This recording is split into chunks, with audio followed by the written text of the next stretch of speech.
Report से बताएं कि उसे हुआ क्या है। आपको ज़िले शाह के बारे में थोड़ा सा बताती चली जाऊं। मेरे हल्के का ये बच्चा था और 10 साल से जिस वक्त से मैं उस हल्के में गई हूँ, वो हमेशा हमारे साथ खान साहब की तस्वीरें लेके, झंडे लेके, हर वक्त तो बिल्कुल खान साहब का शदाई था। और जब से यहाँ पिछले 1.5 माह से ये बाहर बैठा होता है, मेरी उससे रोजाना मुलाकात होती। एक सादा लॉ इंसान, इससे कभी किसी को कोई नुकसान नहीं दिया, कभी किसी को कोई तकलीफ नहीं दी, हमेशा प्यार से वो बात करता था, सबके साथ वो मिलता जुलता था। उस बच्चे के ऊपर इतना जुल्म और तशद्दुद हुआ। जब मैंने ये पोस्टमार्टम रिपोर्ट पढ़ी तो मेरा दिल दहल गया कि ये जिन लोगों ने ये जुल्म किया, क्या इनके घर बाल बच्चा नहीं, औलाद नहीं है जिन्होंने इस बच्चे के ऊपर इतना जुल्म किया। ये पोस्टमार्टम रिपोर्ट है मेरे पास जो डिटेल, इसमें उसको 26 इंजरीज थी, यानी एक इंसान को 26 इंजरीज, 26 तशद्दुद के निशानात थे उसके जिस्म के ऊपर। सबसे अहम जो था वो था कि उसके सर के ऊपर बाकायदा किसी ब्लंट इंस्ट्रूमेंट यानी किसी डंडे से उसको जोर से उसके सर पे मार के उसका ये जो टेम्परल बोन, साइड की बोन होती है, इसका फ्रैक्चर होके और उसका इंट्राक्रेनियल हेमरेज यानी दिमाग के अंदर उसके खून बहना शुरू हो गया था। उसके साथ उसके जो जिस्म के ऊपर उन्होंने तशद्दुद किया, खास तौर पे पेट के एरिया में, तो उसकी वजह से उसकी तिल्ली और उसका जो जिगर था वो भी फट गया और उसकी वजह से इंटरनल हेमरेज शुरू हो गई। और जो चौथी सबसे आखिरी जो 26वीं इंजरी है, वो सबसे ज्यादा तकलीफ है। वो बेचारा पहले ही तुमने उसको मार डाला, उसके बाद उसके सर पे इंजरी करके उसके जिस्म के ऊपर उसकी तिल्ली भी फाड़ दी, उसकी वो क्या कहते हैं ब्लंट इंजरी की वजह से उसका लिवर भी रप्चर हो गया, उसके प्राइवेट पार्ट्स यानी उसके जो प्राइवेट आजाद है उनके ऊपर भी तुमने तशद्दुद करके टेस्टिकुलर डैमेज किया। मतलब इससे ज्यादा तुम किसी इंसान पे क्या तशद्दुद कर सकते हैं। इनकी रिपोर्ट मैं आपको बता नहीं सकती कि ये हम जैसे डॉक्टर्स जो हर वक्त इन चीजों से, हमारा भी दिल दहल गया कि ये एक इंसान के ऊपर, और वो भी एक ऐसा सादा लॉ इंसान, उसके ऊपर इतना ज्यादा तशद्दुद किया। मेन कॉज जो उसकी डेथ की थी वो ये था कि उसके ब्रेन के अंदर, जो उसके दिमाग के अंदर जो हेमरेज हो गया यानी खून निकलना शुरू हो गया, और जो तिल्ली और उसके जिगर से जो खून निकला, उसकी वजह से वो बेचारा बच्चा जो है वो अल्लाह को प्यारा हो गया। जी शुक्रिया डॉक्टर साहबा।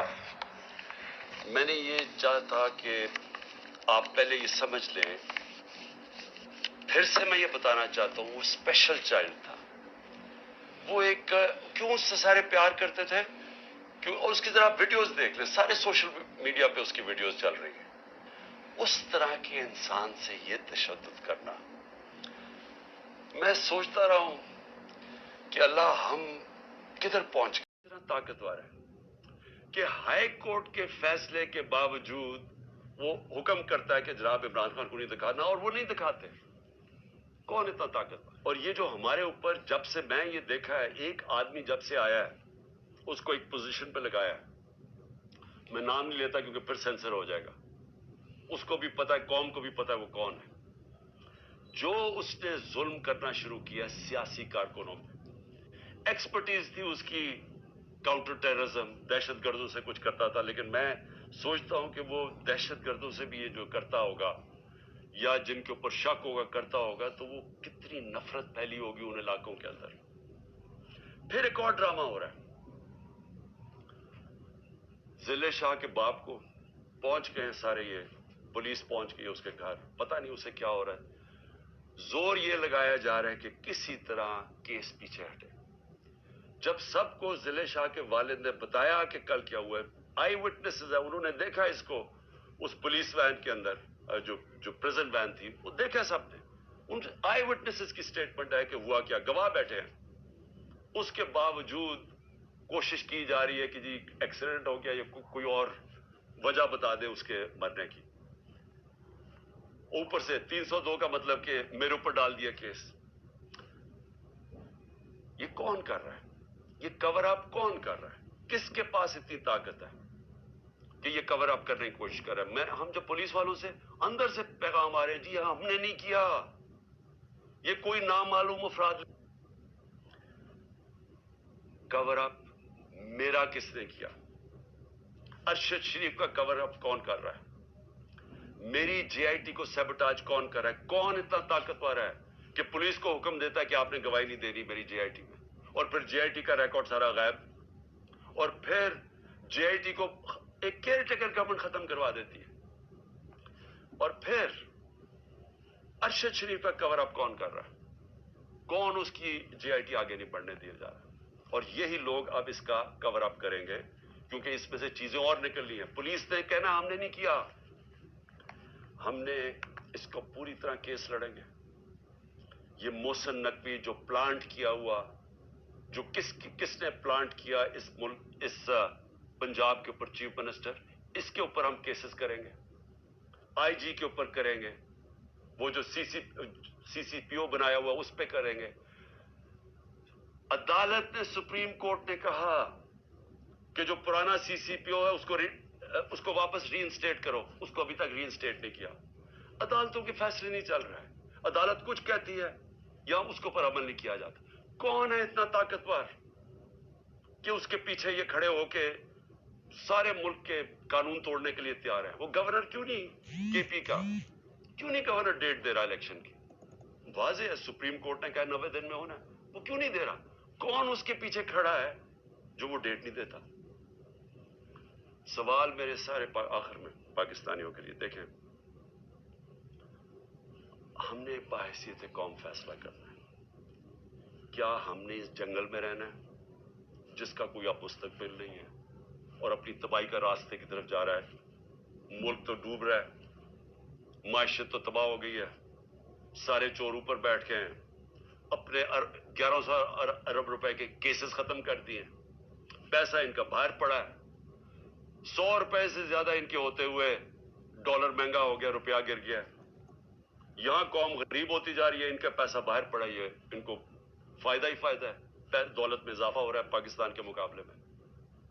तो हमने यहां पे बाहैसियत कौम फैसला करना है। हमारे पास दो रास्ते हैं, एक गुलामी का रास्ता और तबाही का रास्ता है, और एक अपनी हकीकी आजादी का रास्ता है। मैं अपनी सारी कौम को आज कह रहा हूं, देखें जो जिले शाह से हुआ है, अगर आप सबके दिल में वो तकलीफ नहीं है जो आज हम सबको हो रही है, यहां डॉक्टर साहबा बताएंगी नहीं, वहां औरतें रो रही हैं हमारी, जो हर रोज इसको देखती थी।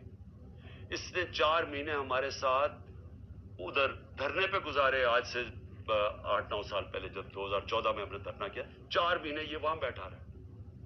ये वो ऐसा इंसान था, इसे सब प्यार करते थे, और इसकी आप वीडियोस देख लें कि आपको पता चलेगा कि कैसा एक भला मानस इंसान, एक जिसको कोई दुनिया की कोई चीज ही नहीं थी, एक इश्क में काम करने वाला आदमी, अगर उससे ये कर सकते हैं, उसको तशद्दुद करके मार सकते हैं, और ये कौम चुप करके तमाशा देख सकती है। मैं फिर से आपको कहता हूं, हमारा कोई फ्यूचर नहीं है। मैंने बर्तानिया के अंदर अपना टाइम गुजारा, क्रिकेट खेलता था 15-20 साल, उधर इस तरह की चीज हो, सारी कौम सड़कों पे होती है, कोई जिंदा कौम है, वो कौम अमर मारूफ पे चलती है, उसको जहाद का मतलब पता है कि जहाद होता है जुल्म का और नाइंसाफी के सामने कौम खड़ी हो, वो जिंदा कौम में होती है।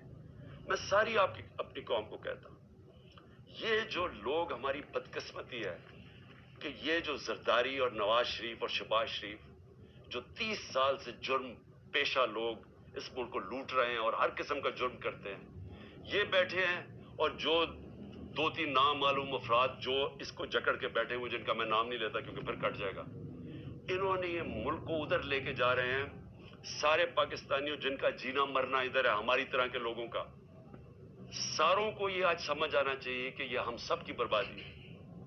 इनको कोई फर्क नहीं पड़ेगा, क्योंकि जिन्होंने पैसे बाहर पड़े हैं, जिनके डॉलर्स बाहर पड़े हुए, उनको कोई फर्क नहीं पड़ेगा जिस तरफ ये कौम जा रही है। इसलिए सारी कौम को मेरा आखिर में पैगाम है कि ये वक्त है हम सब खड़े हो इसके खिलाफ। मैं जो इन्होंने किया परसों, यानी जो जुल्म की इंतहा की, सारी कौम के ऊपर आई है। हमारा जुर्म क्या था?